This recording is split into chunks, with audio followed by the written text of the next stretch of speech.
महकमा तालीम के साथ साथ बात करेंगे महकमा सेहत की। जम्मू कश्मीर के अंदर और महकमा सेहत के हवाले से कल भी अपने प्रोग्राम में हमने चिल्ड्रन हॉस्पिटल श्रीनगर की जिक्र की और वहाँ पर किन किन चीज़ों की कमी है और किस तरीके के इक़दाम उठाने हैं उस पर हमने बात की। आज भी हम प्रोग्राम में इसी महकमा सेहत के हवाले से बात करेंगे और आज के प्रोग्राम में सदर अस्पताल श्रीनगर की बात करेंगे कि यहाँ पर कौन सी बुनियादी सहूलियात बहम रखी गई है और अभी क्या कुछ करना बाकी है। हमारे पास जो खबर है वो हम आप तक पहुंचाएंगे। बिल्कुल, पिछले दिनों बिमना के एक बड़े सरकारी इदारे की हमने बात की थी और कैसे खाली असामियां इस वक्त कामकाज को मुतासिर कर रही हैं, ये जानना बहुत ज़रूरी है। और आज भी जब हम एक और बड़े अस्पताल की SMHS हॉस्पिटल जिसको आप कहते हैं, उस अस्पताल के अंदर मौजूदा वक्त में 250 से ज़्यादा मुख्तलिफ असामियां खाली होने का मतलब है कि ऑपरेशंस इस वक्त बुरी तरह मुतासिर होते हैं। वो अलग बात है कि एडोकिज्म वाली अप्रोच यूनियन टेरिटरी के अंदर इंतजामिया ने अपना रखी है और अभी भी आज के वक्त में जो अमला है वो अलग अलग लेवल्स पर परेशानी का सबब बनता अगर कमी रहती है। साल 2017 से ऑपरेशन ब्लॉक का तामीराती काम भी शुरू हुआ था, तो 5 बरस वो भी आप अपनी जगह 5.5 के आसपास रख लीजिए, वो अभी तक मुकम्मल नहीं हो सका, नंबर 1। दूसरा, इस बड़े अस्पताल में सीनियर डॉक्टर्स जिनमें माहिरीन भी हैं, तिब्बी और नीम तिब्बी अमला है, जो पैरामेडिकल स्टाफ है, कुल मिलाकर 275 के आसपास जो अभी तक हमारे पास जो गैर सरकारी आदादोशुमार हैं कि असामियां खाली हैं, जिसका नतीजा ये है कि एक वक्त में एक डॉक्टर के पास अगर 10 मरीज आते हैं तो उसी डॉक्टर के पास 4 और डिस्ट्रिक्ट से मरीज इकट्ठे होंगे और 10 की जगह 100 भी हो सकते हैं, 150 भी हो सकते हैं, 70 भी हो सकते हैं। तो एक तो वो जो इजाफी रश बढ़ रहा है वो एक परेशानी का सबब। दूसरा, जो तामीराती काम था ऑपरेशन ब्लॉक में, शायद ये इधर वाली भीड़ उधर डिवाइड की जा सकती थी, कम हो सकती थी, वो भी नहीं हो सकी। और तीसरी बड़ी बात कि 300 के आसपास या 250 जो इस वक्त आसामियां अलग अलग ओहदों पर फाइज इस वक्त डॉक्टर्स को, नीम तिब्बी अमले को होना चाहिए था, वो नहीं है। बदकिस्मती से इसका डायरेक्टली इंपैक्ट अस्पताल के कामकाज पर पड़ रहा है। दूसरी बात आप यहां देखेंगे तो आप स्किम्स के बाद 2-3 बड़े इदारे हैं जिनमें सदर अस्पताल का नाम भी आता है, जहां पर आमतौर पर रेफरल सिस्टम जब होता है तो इन बड़े अस्पतालों में ज्यादातर मरीजों को भेजा जाता है साउथ टू नॉर्थ या सेंट्रल कश्मीर से, ज्यादातर मरीज इस एरिया में आते हैं। फिर एक्सीडेंट प्रोन एरिया से भी सीधे तौर पर डायरेक्टली SMHS हॉस्पिटल या सदर हॉस्पिटल में लोगों को भेजना, वो भी एक जिम्मेदारी होती है, वो भी निभाने की कोशिश होती है। लेकिन आज गुफ्तगू इस ताल्लुक से करेंगे कि 275 असामियां इस बड़े अस्पताल में खाली होने का मतलब क्या है और इसका मुतबादिल क्या, और वो ब्लॉक जिसकी जबरदस्त जरूरत इस वक्त है। 2023 का आधा साल खत्म हो चुका है, अभी भी 2017 से वो ज़ेर तामीर है। सैयद रूफ फारूकी हमारे साथ वादी कश्मीर से ज्वाइन किए हैं, लगातार इस अस्पताल के कामकाज पर और जो ऑपरेशंस हैं, मेंटेनेंस है, उस पर नजर भी रखते हैं। बहुत शुक्रिया सैयद रूफ फारूकी ज्वाइन करने के लिए मॉर्निंग शो में। सदर हॉस्पिटल जिस पर एक बड़ी जिम्मेदारी है, बड़े इदारे जब स्कीम्स को देखते हैं, टॉप ऑफ द लिस्ट जब टॉप 5 में देखेंगे तो SMHS हॉस्पिटल को बाहर उससे नहीं रखा जा सकता है। लेकिन क्या वजूहात हैं, क्या खामियां हैं, पेच कहां पर फंसा है कि 300 के आसपास पोस्टें खाली हैं लेकिन फिल अभी तक नहीं हो पा रही हैं?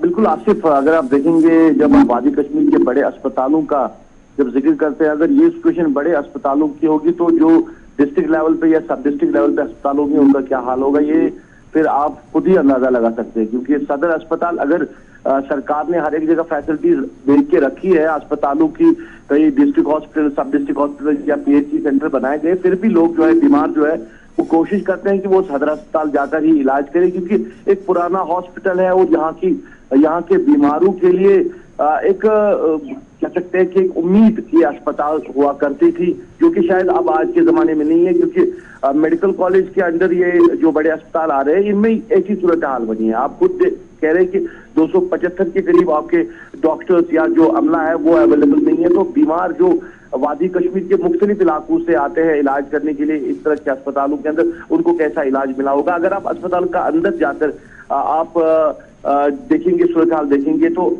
जब सुबह सुबह OPD जहां वहां पे होती है, एक डॉक्टर के पीछे हजारों की तादाद में लाइन में बीमार लगे होते हैं। वो बीमार कब उनकी बारी आती है, उनको कैसे इलाज मिल रहा होगा, ये एक बड़ा सवाल है। और 2017 से ये प्रोसेस है। हालांकि सरकार डिटेल नहीं देती, आप कोई अगर आरटीआई के जरिए या किसी और तरीके से कोई डिटेल निकाले तभी ये बातें सामने आती है। अदरवाइज सरकार किसी को कहने के लिए तैयार ही नहीं है कि हमारे अस्पतालों में ये सूरत हाल है, बल्कि सरकार तो बार बार कह रही है नहीं, हेल्थ सेक्टर को बेहतर किया जा रहा है और इंफ्रास्ट्रक्चर जो है वो अब आहिस्ता आहिस्ता से तब्दील हो रहा है। बेमिना में चिल्ड्रन हॉस्पिटल कुछ साल पहले ही शिफ्ट किया गया है।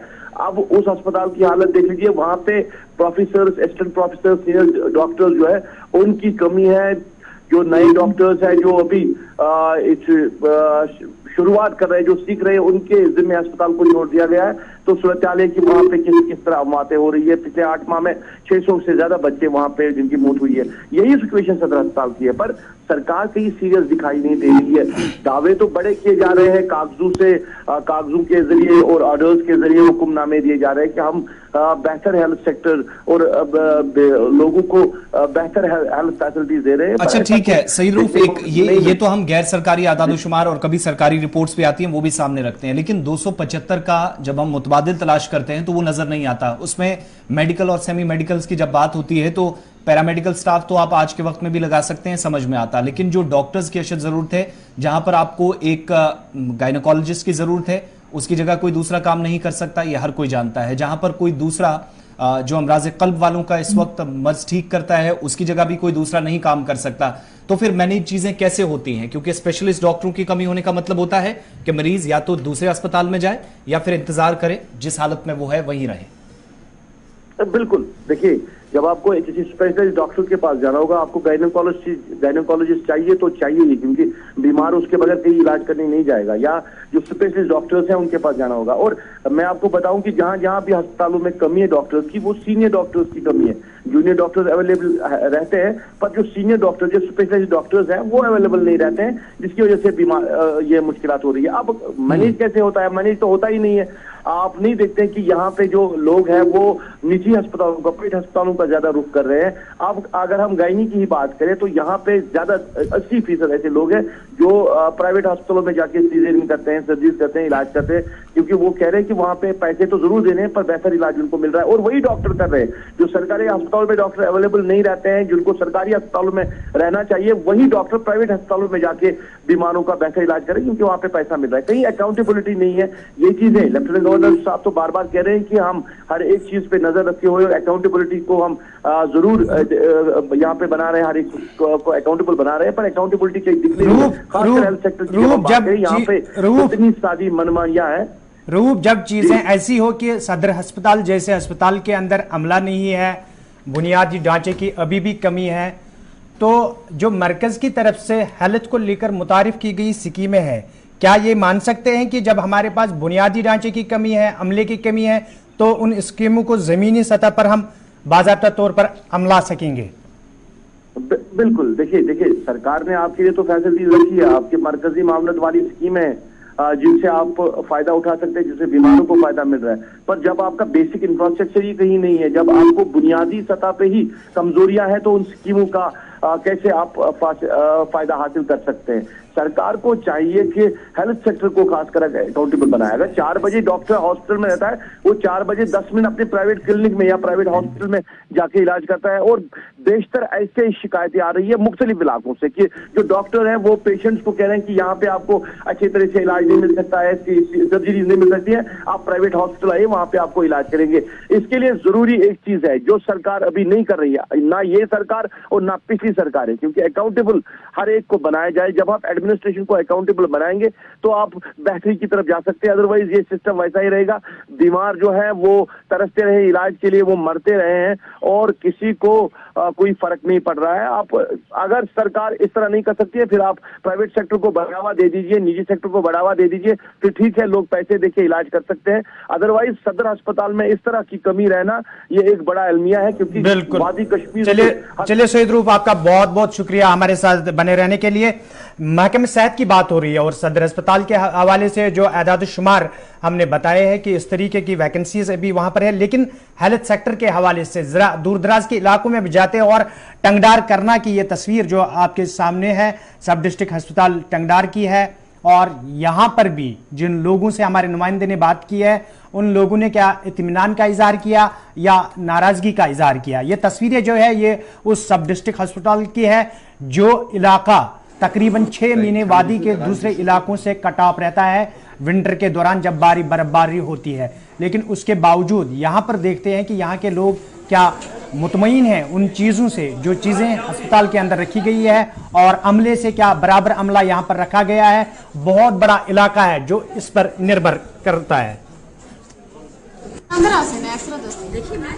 रहा कोई फिजिशियन नहीं है, कोई गाइनोकोलॉजिस्ट नहीं है, कोई ऐसा डॉक्टर जो ताकि हमें सब्जेक्ट के मुताबिक कोई डॉक्टर मिले वो ऐसे। तो यहाँ एक छोटी छोटी मामूली चीज़ों पे रेफ़र किया जाता है।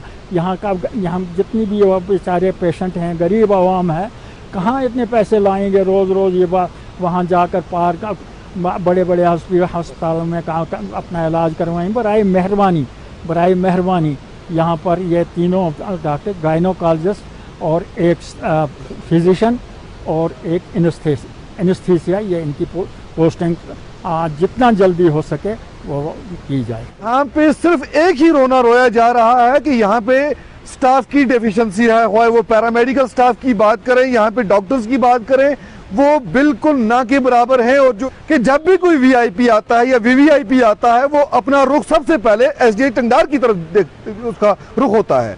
तो मेरा सवाल यह है कि क्या उनको इस हॉस्पिटल की डेफिशिएंसी नजर नहीं आती या वो जानबूझकर नजरअंदाज करते हैं इस चीज को।